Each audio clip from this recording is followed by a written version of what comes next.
Coucou! Aujourd'hui, je viens te faire une guidance à toi, le lion, sur ce qui arrive à toi après le confinement. Alors que le lion, ce soit ton signe solaire, ton ascendant ou ton signe lunaire, c'est un tirage qui est pour toi. Moi, je trouve ça intéressant de regarder effectivement le tirage pour son signe principal, le signe solaire, mais ça peut être aussi très intéressant d'avoir des compléments, des détails à travers les tirages qui portent sur notre signe ascendant ou lunaire. Alors, aujourd'hui, je t'ai sorti mon plateau des 12 maisons.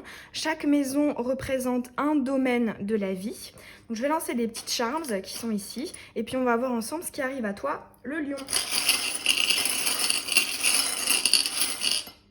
Déjà, il y a celui-là qui a sauté.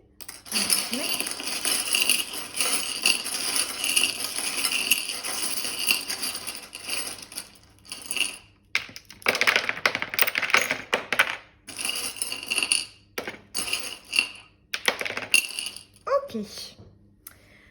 Alors, on va commencer par la maison 1, qui est la maison du moi, de ton être en fait. Comportement, vitalité, enfin voilà, toi. Alors, ici, on voit que déjà, il y a une... il y a une... comment dire un lien entre ta maison 1 et ta maison 2. Donc pour moi, effectivement, ton être va être influencé par la maison 2, qui est celle de l'argent, des biens matériels. Et là, en fait, entre les deux, tu as le charme de l'union. Donc peut-être, en fait, le fait de te sentir aligné entre ce que tu es, ce que tu vaux, et ce que tu récoltes d'un point de vue financier, matériel. Alors déjà, ça c'est super joli. Alors ensuite, tu as le charme du Sagittaire. Le Sagittaire, c'est quelqu'un qui a un arc à la main, qui ne tire pas, hein, qui attend, qui a son objectif, hein, parce qu'il veut viser, mais il ne tire pas encore. Moi, ce que je veux, c'est qu'effectivement, tu as compris qu'il y avait quelque chose... qui allait avoir quelque chose en fait. Il va y avoir quelque chose au niveau matériel qui va te permettre d'atteindre certains objectifs. Hein. Je ne sais pas si tu as l'intention d'investir, de faire certaines dépenses. Là, on te dit que voilà, tu vas avoir une sorte de bonne nouvelle, de concrétisation en fonction de tes objectifs en fait. Hein. Alors, ici, tu as le charms de la nouvelle surprenante. Donc effectivement, ça rejoint ce que je viens de dire. Hein. Je pense que tu vas miser, investir sur quelque chose et tu vas avoir un retour surprenant. Alors ensuite en maison 2, donc effectivement, ce que je viens de te dire là au niveau de l'union, voilà, du fait que ce soit rassemblé, que ce soit lié. Tu as aussi le charms, donc c'est une petite Sainte Vierge qui prie. C'est le charme en fait de la sagesse, de l'introspection, du fait de réfléchir.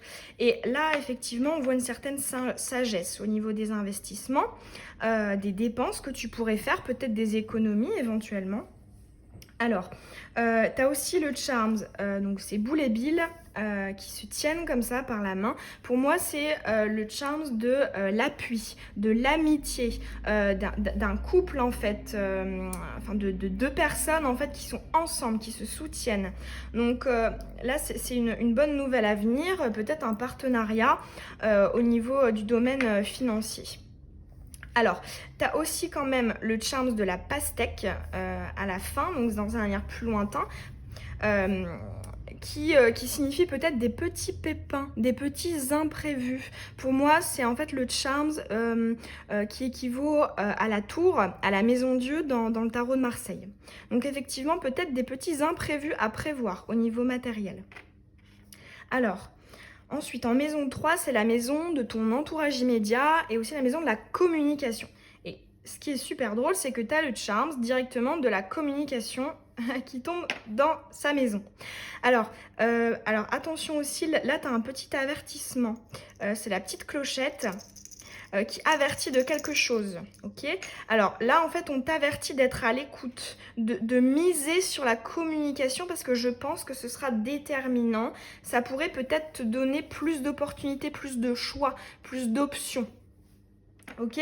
Et peut-être t'offrir une option que tu souhaites depuis longtemps, qui serait un peu venue d'un rêve d'enfant. Enfin voilà, de quelque chose auquel tu tiens depuis longtemps, hein, avec ce petit nounours là qui me fait penser à l'enfance et à l'enfant intérieur. Alors ici en maison 4, la maison 4 c'est la maison de la famille, du foyer. Ici, alors tu as à cheval sur la maison 4 et 5, qui est la maison 5 c'est la créativité, les idées, l'enfant intérieur. Tu as quand même une certaine fausseté, c'est le charme de la fausseté dans le sens et de la superficialité en fait. Hein. Le fait de, comment dire, de ne pas aller au fond des choses. Donc peut-être que là, le message à venir, c'est peut-être ne reste pas dans des faux semblants avec des gens de ton entourage, hein, de ta famille. Alors après, tu as aussi cette petite fève-là, qui est une fois de plus la sagesse, mais plus en fait au sens de la patience et comment dire, de la sagesse, le fait en fait de se poser, d'aller doucement, de ne pas prendre de risques, ok. Et juste à côté en fait tu avais la petite brosse, alors la petite brosse de Playmobil.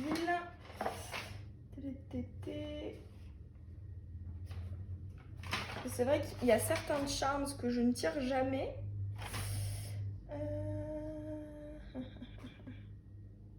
Dont celui-là. C'est que j'ai mon petit carnet avec toutes les significations. Alors, je ne le trouve pas. Bon, dans tous les cas, pour moi, la petite brosse, ça m'évoque quand même le fait de prendre soin de quelque chose. Le fait d'y mettre de l'attention, le fait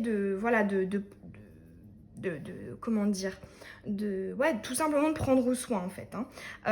Et là en fait on te dit peut-être, brosser aussi dans le sens du poil. Hein. Ça va un peu avec ce charme là qui est patient, avance pas par pas. Voilà, c'est fait attention. Hein. Ça peut peut-être rejoindre le petit avertissement ici. Alors, ce qui est pas mal quand même, c'est que dans ta maison 4, donc famille, foyer, c'est que si effectivement tu agis par rapport à ce que je viens de te dire juste avant, là, il y a un avancement. Hein. Tu as la petite voiture. Donc effectivement, les choses peuvent bouger, avancer, s'améliorer si tu suis les conseils d'avant. Alors, la maison 5, tu as aussi, une fois de plus, hein, tu retrouves, hein, c'est la même idée à peu près, hein, la petite brosse et le petit truc de parfum là, c'est prendre soin, c'est mettre de l'attention. Et là, effectivement, on te dit d'être à l'écoute, d'être attentif à peut-être aux gens qui sont autour de toi, dans ton entourage proche. Parce que, à mon avis, ça pourrait te permettre de t'apporter certaines choses, certaines opportunités supplémentaires. Alors ensuite, ici en fait, tu as aussi, là je ne l'avais pas vu, tu as tout au bout, toujours dans la maison 5, l'enfant intérieur, la créativité, les idées, tu as le charme des souvenirs en or, des souvenirs marquants. Donc pour moi, il y a vraiment la construction d'un souvenir marquant en fait. Là tu es vraiment en train de construire une étape importante de ta vie. Hein, au niveau de ta créativité, de tes idées. Moi, ça me fait penser à un projet personnel, hein, créatif, que ce soit de la musique, de l'art ou un sport. Enfin voilà, il y a cette idée de création qui est en fait là à venir quelque chose d'important dans ta vie, de marquant. Alors ensuite en maison 6, c'est la maison du quotidien, hein, de ta vie quotidienne. Ici, tu as un cadeau. Une opportunité, mais plus au sens de cadeau. Il y a quelque chose qui va venir à toi. Hein. C'est une petite fille avec un plateau et un petit cadeau dessus. Donc elle vient comme ça, elle t'apporte quelque chose. Ok. Donc effectivement, dans ton quotidien, il y a encore cette notion d'opportunité, hein, d'options supplémentaires. Alors, dans ta maison 7, c'est la maison du domaine sentimental, mais pas que, le domaine aussi des partenariats. Là, on voit clairement une union, hein. Moi, je l'ai vu comme ça, pourtant c'est la lettre H, mais moi je l'ai vu, elle a été tournée comme ça me fait penser au chiffre 1, en lettre comme ici, la lettre romaine. Et donc pour moi, je vois voilà, une union, hein, voilà, faire 1. Et donc que ce soit au niveau sentimental ou au niveau de tes partenariats. Et en fait, là, on voit que ça suit effectivement, donc ça c'est Lisa Simpson qui a plein de livres à la main. C'est quelqu'un qui a cherché, qui a fait des recherches, qui a creusé, qui a étudié, hein, qui a mis de l'énergie dans une recherche. Donc effectivement, moi je vois une sorte de... tu vas récolter les fruits que actuellement ou par le passé tu as semé, hein. Alors, tu as aussi, encore une fois, cette idée de sagesse, hein. C'est incroyable parce que tu l'as 3 fois, hein, de manière différente, mais c'est quand même cette idée de sagesse. Ça, c'est la connaissance, c'est le fait de savoir, c'est aussi le maître, hein, l'enseignant. Là, en fait, là, je le vois plus comme un conseil. C'est que effectivement, dans cette union, fait preuve de sagesse, hein. Ça rejoint un peu ces charmes de sagesse et le fait de prendre soin, de faire attention aux détails. En fait, je sens vraiment ça. Attention aux détails. Ne laisse pas les choses au hasard. Alors, Lisa Simpson, donc effectivement, elle est orientée sur ces 3 maisons-là. Donc, effectivement, au niveau de la maison 8 et 9, on sent qu'elles sont très liées. La maison 8, c'est la maison de la transformation. Des choses cachées, de l'inconscient. Et ici, la maison 9, c'est la maison de la spiritualité, de la religion, de la philosophie, et éventuellement du voyage. Et là, effectivement, on te dit, voilà, ok, il y a des petits soucis à venir. Effectivement, ça rejoint un peu les petits pépins. Et c'est pour ça, je pense, que le message qu'on te dit, c'est reste voilà, dans les détails, dans la sagesse. Sois précautionneux, fais attention vraiment aux détails, ok? Et si tu fais ça, effectivement, c'est très positif puisque tu as l'ananas. Bon, il lui manque sa petite queue, elle est ici. Donc ça, c'est les révélations, l'élévation, le fait de porter à un niveau supérieur. Donc en fait, là, ce qu'on te dit, c'est que si tu fais bien attention, si tu respectes tous les conseils qu'on t'a donnés auparavant, tu pourras éviter ces soucis-là et avoir effectivement quelque chose de très positif, d'avoir une élévation, ok? Alors ensuite, en maison 10, donc c'est la réussite professionnelle, le destin, le karma, et effectivement, on voit que c'est lié, hein. C'est marrant parce que toutes tes maisons sont très très très liées, hein. Bon, alors ensuite, dans ta maison 11, c'est la maison du soutien, de la protection, de l'amitié. Ici, tu as encore cette notion de choix, d'opportunités multiples en fait, hein. Et on te dit, choisis bien, mais moi, vu que ici tu as la queue la nana, je pense que tu vas faire les bons choix. Tu vas faire en sorte que tu aies toutes les cartes en main pour choisir ce qui est le mieux pour toi, ok? Et en maison 12, donc c'est la maison des épreuves, des problématiques, hein, des choses qui te pèsent, tu n'as rien. Donc rien de particulier à signaler à ce niveau-là. Bon bah voilà, j'espère que ce petit tirage t'aura plu, à toi le lion, qu'il t'aura parlé. Si c'est le cas, je t'invite à me laisser un petit commentaire, ça me fait super plaisir, ça m'encourage. Et puis à t'abonner si tu as envie de continuer à recevoir mes petites vidéos. Moi je te retrouve très prochainement et je te souhaite une belle journée ou une belle soirée. Je te fais des bisous.